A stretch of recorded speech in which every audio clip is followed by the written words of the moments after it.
ایک عالم دنیا سے چلا جائے قیامت تک اس کی بھرپائی نہیں ہو سکتی ہے، وہ گیا گیا ختم، اس کا علم اس کے ساتھ چلا گیا، الا یہ کہ اس نے اپنے پیچھے کچھ چھوڑا ہو، لکھا ہوا، بولا ہوا، جو بھی ہے۔ یاد رکھیں، علماء سے فائدہ اٹھائیں۔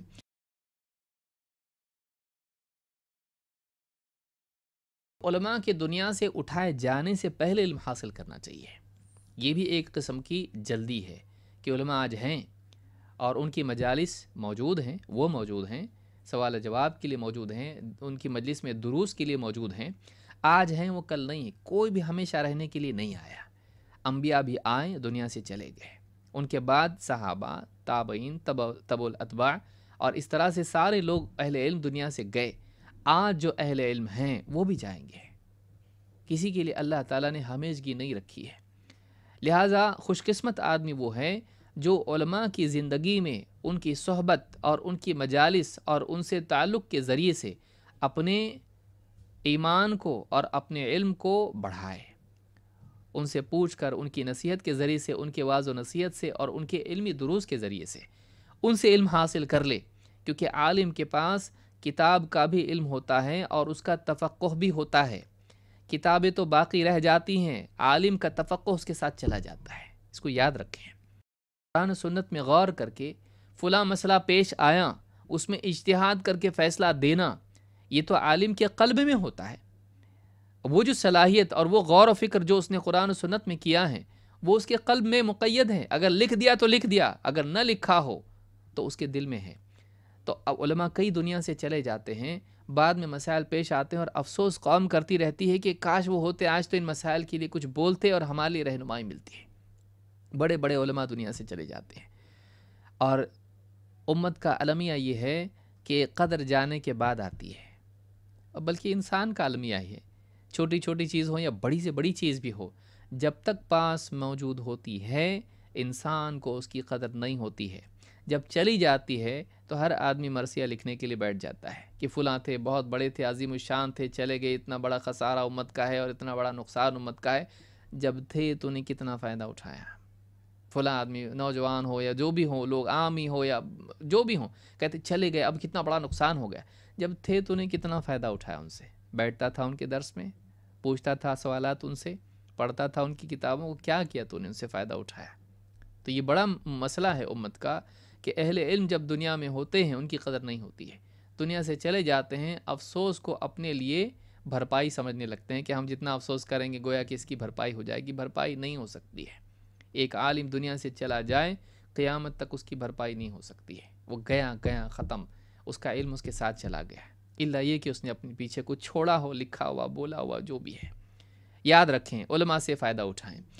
تو علماء کے اٹھائے جانے سے قبل علم حاصل کرنا۔ ابو الدرداء رضی اللہ تعالیٰ فرماتے ہیں، وہ کہا کرتے تھے، تعلموا العلم قبل ان يقبض العلم، علم حاصل کرو اس سے پہلے کہ علم اٹھا لیا جائے، علم حاصل کرو اس سے پہلے کہ علم اٹھا لیا جائے۔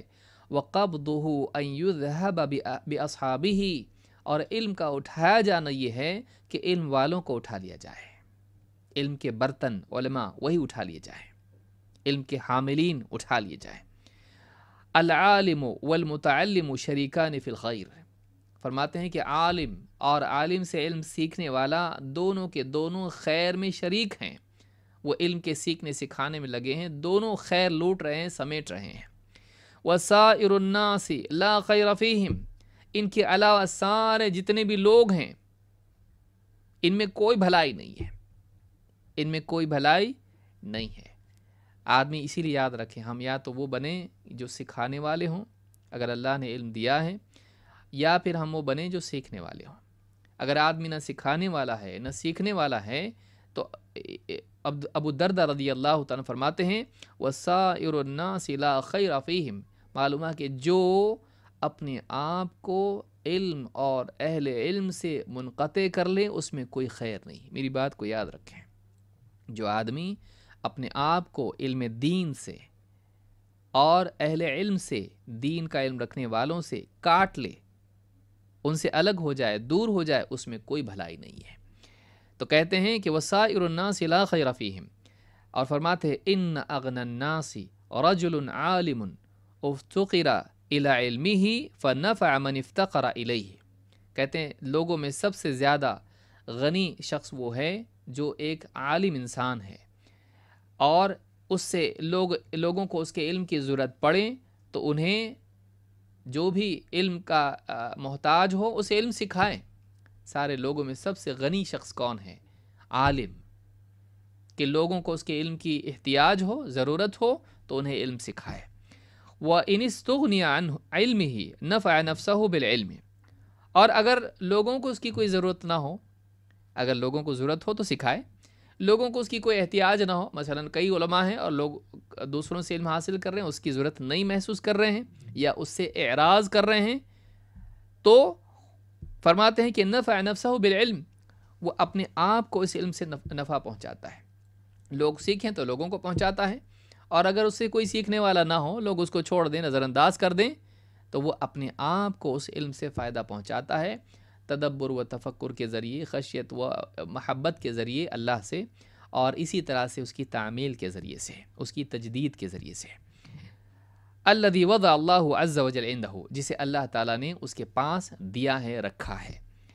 فما لی ارا علماءکم یموتون وجہالکم لا یتعلمون، ابو دردہ رضی اللہ عنہ فرماتے ہیں یہ کیا ہے، میں کیا دیکھ رہا ہوں کہ تمہارے علماء ایک ایک کر کے ان کی موت واقع ہو رہی ہے، ایک ایک کر کے دنیا سے جا رہے ہیں، اور تمہارے جاہل سیکھتے نہیں ہیں۔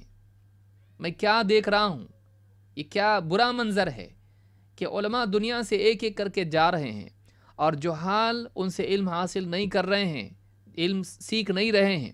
وَلَقَدْ خَشِيتُ أَن يَذْهَبَ الْأَوَّلُ وَلَا يَتَعَلَّمُ الْآخِرُ، کہا کہ فرماتے ہیں کہ مجھے اس بات کا سخت خوف ہے، اندیشہ ہے کہ پہلا طبقہ اہل علم کا چلا جائے اور ان کے بعد والا طبقہ ان سے علم حاصل کرنے سے محروم رہے، وہ چلا جائے اور یہ طبقہ علم اس کا حاصل نہ کریں، اور اس سے علم کا سلسلہ منقطع ہو جائے، وہ علم دنیا سے چلا جائے ان کے ساتھ جو ان کے دلوں میں تھا۔ عالم کا علم اس کے دل میں ہوتا ہے، قرآن و سنت کے نصوص اور ان کا صحیح فہم، غور و فکر کے نتیجے میں اللہ تعالیٰ جو حکمت عطا کرتا ہے، یؤتی الحکمت من یشاء ومن یؤت الحکمت فقد اوتی خیرا کثیرا، اللہ نے فرمایا کہ اللہ تعالیٰ جس کو چاہتا ہے حکمت عطا فرماتا ہے، اور اللہ جس کو حکمت عطا کرے اس کو بہت خیر کثیر اللہ تعالیٰ نے عطا کر دی۔ یا اسی طرح سے حدیث میں جیسے فرمایا کہ من یرید اللہ بہ خیرا یفقہہ فی الدین، اللہ جس کو دین یعنی جس کے ساتھ خیر کا ارادہ کرتا ہے اسے دین کی گہری سمجھ عطا فرماتا ہے۔ یہ جو سمجھ ہے جو عالم کے دل میں ہوتی ہے، اگر اس سے سوال کے ذریعے سے، اس کی صحبت کے ذریعے سے، اس کی مجلس کے ذریعے سے حاصل نہ کی جائے، اس کے ساتھ چلی جائے گی۔ آپ اس کے ساتھ بیٹھیں گے، اس سے پوچھیں گے، اس سے سنیں گے، ملے گی نہیں۔ آپ کو پیڑ کا سایہ پانے کے لیے پیڑ کے نیچے بیٹھنا پڑے گا، آپ دور رہیں کہ اس کا سایہ کیسے پا سکتے ہیں؟ علماء کی صحبت کے ذریعے سے ان کی خیر حاصل ہوتی ہے، عالم کبھی محروم نہیں کرتا ہے۔ واقعی اللہ والا جو عالم ہے، آپ اس کے پاس بیٹھیں گے، ایک دو بات آپ کو بتائے گا نفع والی۔ تو یہ جو چیز ہے، فرماتے ہیں کہ یہ کیا ہے، میں کیا دیکھ رہا ہوں کہ علماء دنیا سے جا رہے ہو، تمہارے جاہل علم نہیں حاصل کرتے۔ مجھے ڈر ہے اس بات کا کہ علماء ایک ایک کر کے دنیا سے کہیں چلے نہ جائیں، اور وہ پہلا طبقہ چلا جائے اور بعد والا طبقہ اسی طرح سے جاہل کا جاہل رہے اور ان سے نہ سیکھے۔ معلوم ہوا کہ علماء کے دنیا سے جانے سے پہلے علم حاصل کر لینا چاہیے، ان کی قدر کرنا چاہیے، ان کی قدر کرنا چاہیے۔ اور یہ بات یاد رکھیں، کتابیں کبھی بھی علماء کا بدل نہیں بن سکتی ہیں، کتاب کبھی عالم کا بدل نہیں بن سکتی ہے۔ عالم ہوتا ہے کیونکہ اس کے پاس صحیح فہم ہوتا ہے۔ بعض اوقات آدمی کتاب پڑھتا کچھ ہے، سمجھتا کچھ ہے، آگے وہ بھی چیزیں انشاءاللہ آئیں گی۔ تو علماء کی قدر ضروری، علماء کے جانے سے پہلے علم حاصل کیا جائے جلدی۔ جامع بیان العلم روایت نمبر 1036 پر اس کی سند لا بأس بھی ہے، اس میں کوئی حرج نہیں، قابل قبول ہے۔